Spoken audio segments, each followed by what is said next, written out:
On virtual digital assets, they have introduced a tax of 30%. At the same time, sir, while this measure is intended to disincentivize, discourage people trading or occupying or holding cryptocurrencies or NFTs, the government still is sending out mixed signals. And the government should send out a very clear signal. How are you going to define crypto? Is it an asset? Is it a currency? Is it something that can be speculative? We are waiting for the legislation and for the clarity to come. And why it is important for the clarity to come sooner rather than later?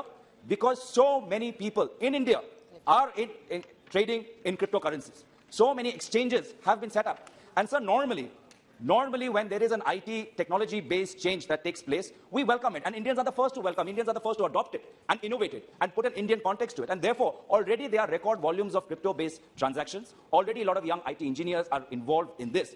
But the government, while inputting a 30% tax, while they're coming up with further and further clarifications that it can't be offset, the losses cannot be offset. But I appeal to the government to have two approaches in mind. One approach should be that if you want to treat crypto as a sin and you want to have a high tax on it and you want to eventually ban it, then be specific and have that. But bear in mind that a lot of people would indulge in crypto and indulge in these operations in the dark net, and all of these operations will go under. You're supporting cryptocurrency? No, I'm saying I'm asking the government to be clear, to have a clear approach. Clarity. Have clarity. Okay. And I'm asking for a policy to come out sooner rather than later.